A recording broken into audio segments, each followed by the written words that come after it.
All right, everybody, welcome back to another episode of Chronicles from the Cushion. My name is Sheldon Lickmore. I've got Tanner over here, co-host, and then our special guest is Anna. Is it Meserve? Meserve. Meserve. Okay. I am terrible with names, so I I'm just proud apologize. I've been pronouncing it right this whole time. Yeah, usually Tanner's the one making mistakes, but Hey, if you don't tell me how to correct, I'm just going to say how I think it is. So it's their fault. yeah. We're here at RPM Speedway. It's a little chilly. It's still windy. Surprise, surprise. It was windy last night. I don't know. It should be a decent night in Western Kansas. Yes, I went there, Tanner. No comment. Are you sure? No comment. Are you sure? I've been told by everybody in the tri-state area that I'm an idiot, so no comment. It's okay. You can be wrong about some things, Tanner. I mean, if you mathematically split Kansas into thirds, it would be 133 miles from the Colorado state border, which would be from western Kansas to where central stops. That would be just past Washington. So. Yeah, but if you're in halves, you split it down the middle. But there's three. Because if you're right in the middle, where are you? Are you western or central, Sheldon? You can't be both. Sure. No comment. Yeah, I guess we'll just leave that one alone. I'm still salty about it, so Yeah. no comment. It's okay. Like I said, you got to be wrong every once in a while, Tanner. Like you with the Brewers. Yeah, well, yes. No comment. That's what I thought. Okay. I guess we should take things seriously.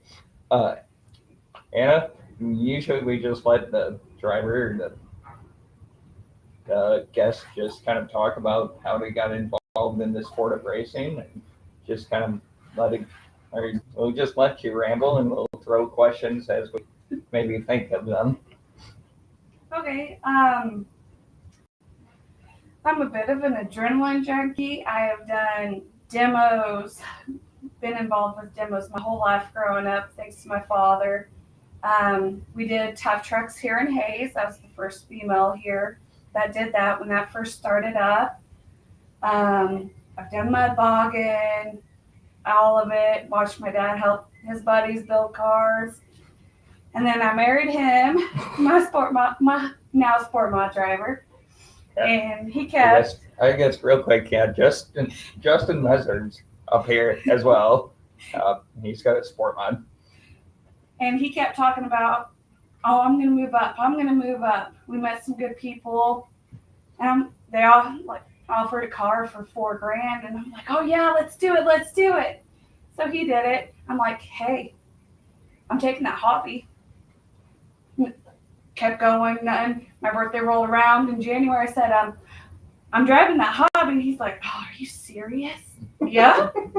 So we had to scramble to get that car ready for last year, but that's pretty much how it went. I love my sports.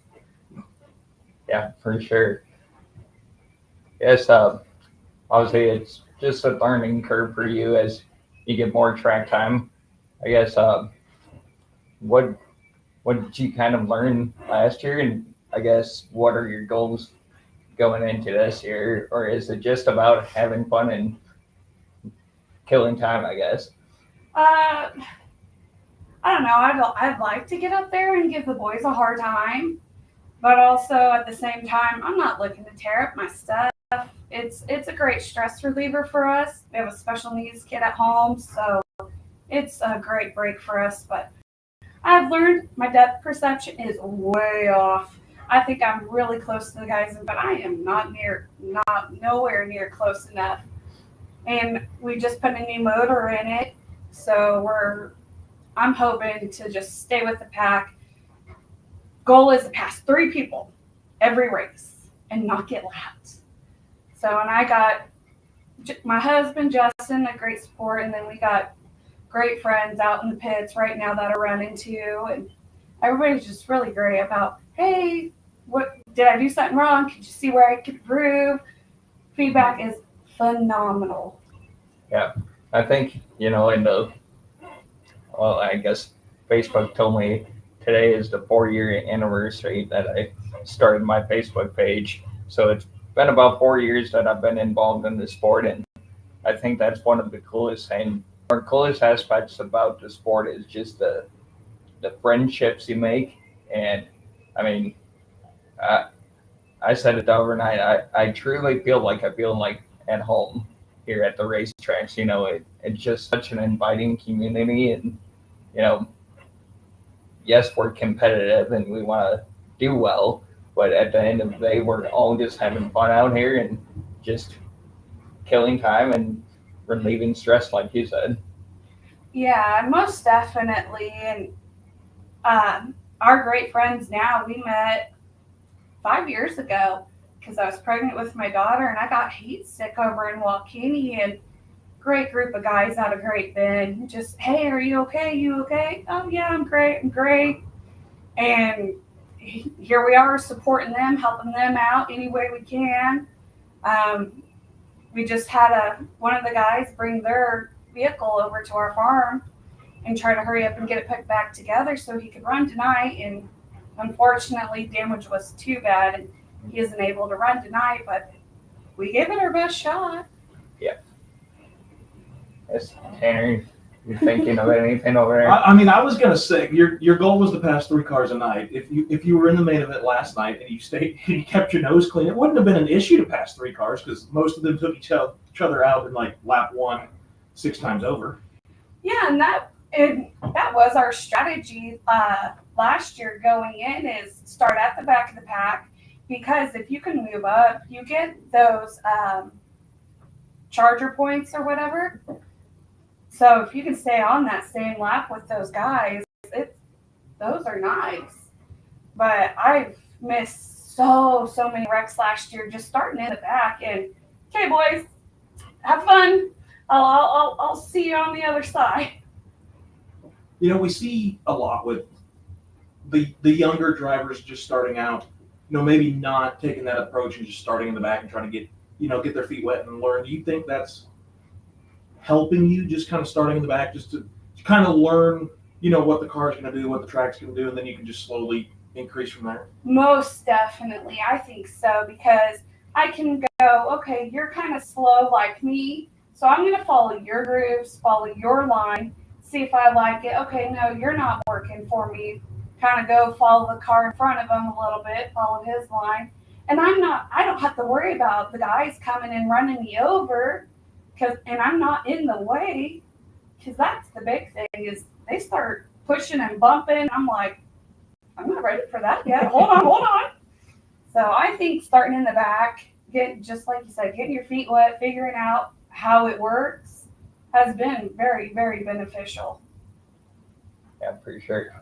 Especially in a class like a hobby stocks. I mean, I guess I don't know if it's just that there's that many of the hobby stocks out there, or if it's, maybe a little bit of a lack of respect between drivers. But I mean, it definitely seems like hobby stocks seem to struggle to keep, the cars underneath them and keep a good racing or good race flow to their races, or good flow to their races. But yeah, I guess trying to think of anything else we can ask. I was gonna poke a little joke there. Go ahead. Of the demo derby, you're getting in the hobby stocks. I thought it was very fitting with the class. Right? Exactly. After last night, watching everybody go out there, and it's like, whoa, come on now. What are y'all doing? I don't want to make it seem that I hate the hobby stocks, but after last night, I can't hide it. I don't hate them. It's a little hard. Yeah. I mean, I'm a hobby stock driver, and I'm just sitting there going, what on earth are you all doing out there? I can tell you, standing up here and filming that 45-minute 9-lap affair, it put a little distaste in my mouth for the class. I'd like the guys, and I've got friends in the hobby stock class, but yeah, that like Tanner said, it's a little hard to keep the frustration aspect down, I guess. I mean, we've seen for at least the last couple of years, the hobby stocks have put on some of the better races, at least in in Kansas and in the Midwest, and then last night happened. Yeah. Which first race of the year, everybody just trying to go for a bigger payday, but yeah. And I think that's probably kind of expected. I mean, I guess Tanner, you would know more or better than me, but I feel like car count wise, this is probably a bigger spring show than we've seen in a couple years. in at least a couple of years, because Yeah. last year there was 122 cars. Last night there was 144 checks. Yeah. Yeah, I feel like we've brought a few more cars, and maybe that's just because I guess I don't know why, but it definitely seems like we've picked up some more drivers from Nebraska and Colorado, and who knows, maybe we're doing something right out here and finally starting to grow it back up. Something that I've talked about with drivers in my TikTok series that I do 10 questions with them. One of the questions I asked is, what does success look like for you this year? Do you have any? I know you said the goal was to pass 3 cars a night, but do you have any other? Minimum. Do you have any other measuring sticks that you can kind of see how you're progressing throughout the year?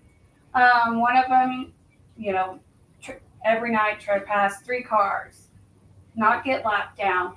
My top goal for the year, outside of I want to finish better in points than I did last year, which was 9th, but I also want to be in the middle of the pack, like top 10, right in there with the thicket of the guys, just giving it all I can and just enjoying it.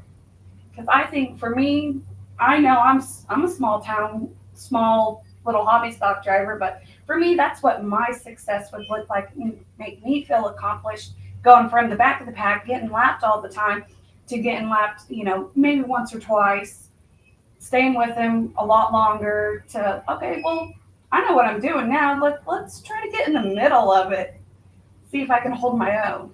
That was kind of the second part of that question was going to be, are there do you kind of have steps throughout, you mentioned, maybe get lapped once, and then, you click that off in the top 10, and then that. So is that kind of the plans to just small increases throughout the season, or is that kind of throughout do you have a long-term plan for this, or is it just kind of go race by race for you? Long term, I would love to get where I'm setting top 5, finishing top 5 in my races. I'd love to win once, but let's be honest, the Olmsted boys, they are good. They are great drivers. But even then, I still wouldn't mind trying to race door to door with them. They're good drivers. But I would like to eventually get to where I could go to the Super Nationals in Boone's. That is my dream goal there. Yeah, I guess talking about dreams and all, kind of a running question on the podcast has always been that I throw out is, if you had unlimited funds and unlimited resources, and you can put yourself in any vehicle on any track, and you can take it anywhere, whether that be a NASCAR stock car or, a dragster, whatever. I guess what's one thing you would really love to drive, and I guess where would you love to drive in? When I was little or grown up, that would have been an easy one. NASCAR, all the way, NASCAR. Now it's looking honestly more like I would love to get behind a sport mod and go to Boone's Super Nationals. I know that's probably pretty small to a lot of these people, but that is, I think, the top of the world. Having no sponsors, just doing it ourselves. For me, that would be the perfect icing on the cake. Yeah. I mean, you say you think it might be a little small of a dream or whatever, but I mean, I've been trying to go to Boone myself the last 3-4 years, and it hasn't worked out. But yeah, Boone, I definitely think, as far as IMCA racing, obviously Boone's the upper echelon of our sport. And I mean, if you make it to Boone and you compete in Super Nationals, that's saying something. I mean, some people would laugh at it when I said it last year, but I feel like if you're a driver out here and you just make the trip to Boone Super Nationals, and even if you just turn 1 or 2 laps and you have trouble or something, I feel like you can still have a little feather in your cap that, hey, I went and competed in Boone in the biggest week of our sport. So Most definitely. I would be like, oh yeah, brag it up. yeah, I would totally support that person. You went, you did it. I mean, you can say you did it, even if it was just like you said, 1, 2 laps. Who cares? You can say you went and you gave it your all. Like that is awesome.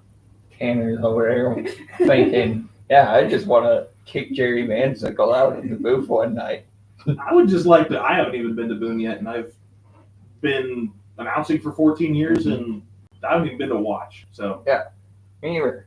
My stepdad sent me a photo like a year ago. He was, I think he went down to an Iowa State football game, and they just had some extra time, so he walked or drove over to Boone and started sending me pictures of Boone Speedway. It's like, oh, okay, bud, then rub it in, why don't you? And then my boss over in Greenfield, he just went to I think it was Bob Harris Racing Chassis School at the end of January, and the class was in Ames, Iowa, but they stayed in Boone, so they spent one day just walking around Boone Speedway, and it's like, okay, guys, rub it in. But yeah, I think Boone would definitely be a place to make. And I know, like Chris here, he told me that if we can get things working in the VIP room, we need to get TVs uh, or get the cables upgraded and maybe even upgrade the TVs. But I know Chris wants to host at least a Boone watch party in the VIP room, and I think that would be pretty cool if you get 40, 50 people that can't make the trip. I don't know why you're looking at me.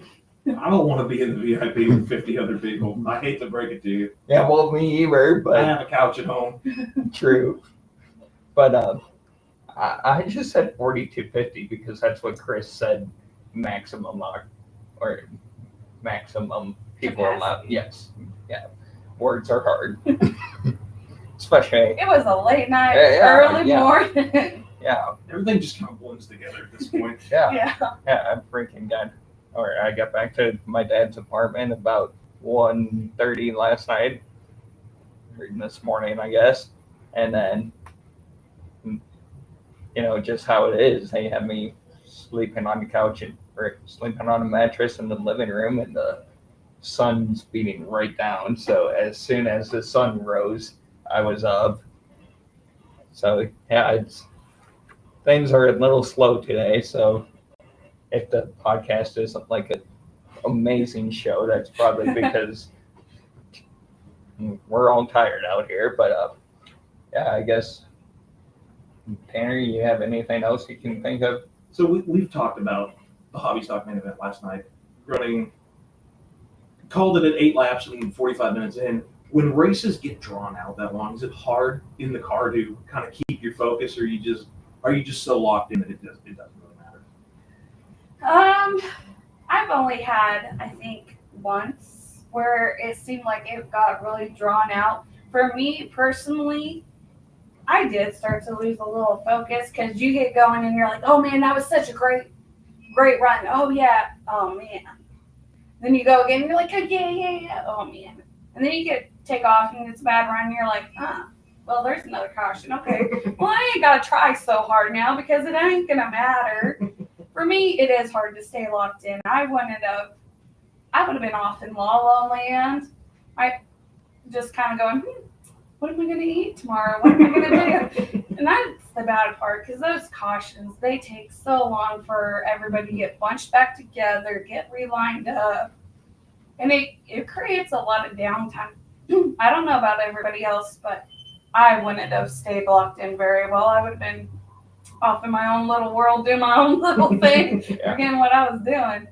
Yeah, I know there were several sport mod drivers talking about how, it was hard to stay awake or, stay locked in, sitting there and staging because, there's nowhere they can go.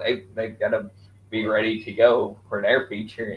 And they're sitting there 45 minutes just twiddling their thumbs. And I'm sure that's agonizing as a driver because, you might roll into staging and you might have a game plan in your head. And, the longer that goes on, you just sit there and start second guessing yourself, I'm sure. And then, I feel like the sport mod feature was decent right after. I guess what I'm getting at is with guys waiting that long, Tanner, it might be easy for a guy to go out there and, have a game plan and second guess himself and, wreck in front of the field. But luckily, I feel like we had a decent sport mod feature right after that hobby stock feature. I don't even remember the sport Yeah, mod feature. that's what I'm saying. I think I can't really remember it either. But yeah, I think unless there's anything else anyone can think of, I think we'll let you shout out anyone you want in it, and then we'll kind of wrap things up. We'll get you back out to the lovely Kansas weather. Yeah. Oh, joy. Thanks, guys. Now, I guess I just got to thank my husband for supporting me, my mom, when we can't bring my daughter, who is our pit crew chief. She is 5 and sassy, and she knows it all. She can tell you how to change oil. So, but her, my dad, and stepmom, my 24-year-old stepdaughter, just all my friends and family. They're all we got, and they make it worthwhile. For sure. Guess we'll end things on that note, and thank you guys for tuning in, and we'll catch you next time.